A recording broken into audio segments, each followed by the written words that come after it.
Today, discover why draft lines need to be cleaned, and that's crucial for quality and profitability. Learn the step-by-step process for proper line cleaning, and master the maintenance schedule that keeps your beer tasting perfect.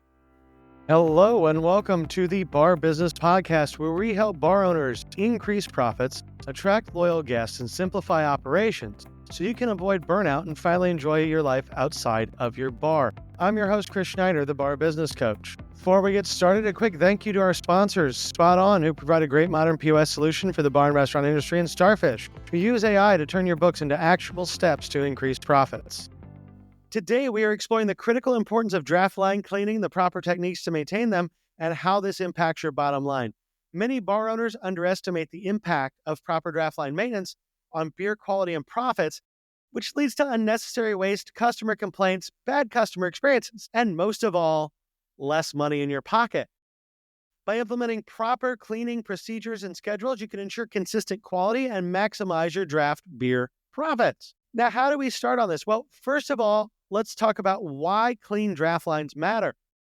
So if your draft line isn't clean, you're going to have beer that doesn't taste as good. It's going to affect the quality. You're also going to have draft lines that pour with additional foam. So your pouring consistency is going to go down, and that in turn is going to increase your waste.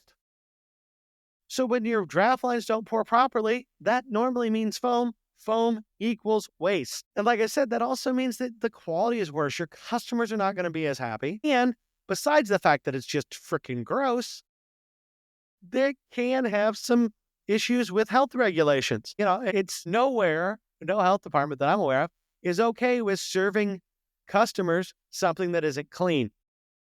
So how do you clean? You need to have a draft beer cleaning system. There are some decent ones out there. There are multiple. You can get Micromatic.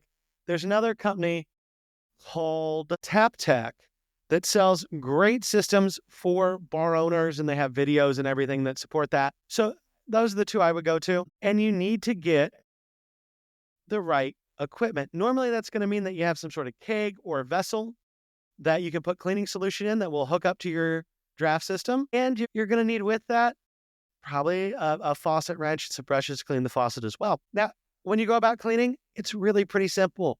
You take a cleaning keg, you fill it full of solution, you run that solution through your lines. And I always like to kind of turn the faucet off and on real quick a few times. That creates more friction in the lines, which is going to free any beer stone or any sediment that's collected in your lines. But honestly, you're just connecting some solution and running it through. It's really easy to do.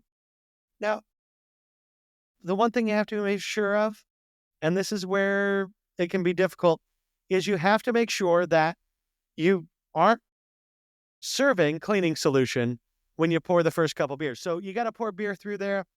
I like to feel the beer as it's coming out the faucet. Cleaning solution tends to be slick. It's slippery. Beer is gritty. So you can actually, it takes a little bit of time and skill in doing it a few times, but you can actually feel on your fingers the difference between cleaning solution and draft beer.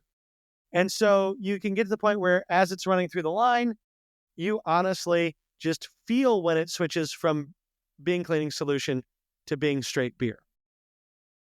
Now, some states are going to require you to document all of this. If you need to, great. If you don't, frankly, I never documented my own cleaning because I maintained a schedule with my cleaning. So what is our optimal cleaning frequency? And that is a great question. It depends to me, am I rotating beers or am I not rotating beers? Say I have a draft line that's just Budweiser, and it's Budweiser. It's always been Budweiser. It will always be Budweiser.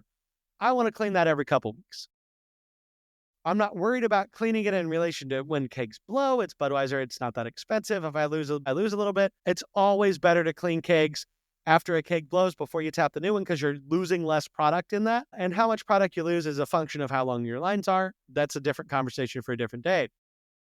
But ideally, you want to clean everything every couple of weeks if it's a beer that's going to be on long term. Now, when you're doing a lot of rotational beers, when you're tapping a beer and then you're going to have a totally different beer on afterwards, the optimal place to clean it is between kegs. So I used to rotate a lot of craft beers, and what I would tell my team was, okay, if a keg pops and myself or one of my managers aren't there, that kegg's just closed for the night. Like, we just don't replace that beer. We're short a tap or two at the end of the night. But if we were there, we would just clean it and swap kegs right away. Part of the reason that we would leave sometimes a draft line just dead overnight so the manager could come in the morning and clean it and things is that if you're going to run draft systems and clean them, you need to be trained on how to take it apart. You need to be trained on how to do it. You need to make sure that you actually have quality control measures in place. And for me, with my bars, I didn't see that as a bartender function. I saw that as a manager function. So all my managers were trained on it. My bartenders really were not. Now, the final thing I will say with all of this is always look at your pressure for your CO2. Always look at how much beer you're running through. If you have a glycol system, make sure your beer's coming out cold and the temperature it should be. You need to monitor your overall system effectiveness beyond just the cleaning part of it into some preventative maintenance. And probably it's a good idea when your HVAC guy's out, once a year or so, have them clean those condensers and make sure that your system is running optimally from the refrigeration standpoint. Bottom line here is regular draft line cleaning is essential to maintaining quality, reducing waste, and ensuring customer satisfaction. If you implement a proper and routine cleaning program and maintain a consistent schedule where you clean your lines properly, you can protect your beer quality and maximize your draft beer profits. That about wraps it up for today. If you enjoyed today's insights, make sure you like, subscribe, and leave a review. If you are ready to take your bar to the next level, schedule a strategy session with me by clicking the link in the show notes below. Until next time, have a great day, and we will talk again later.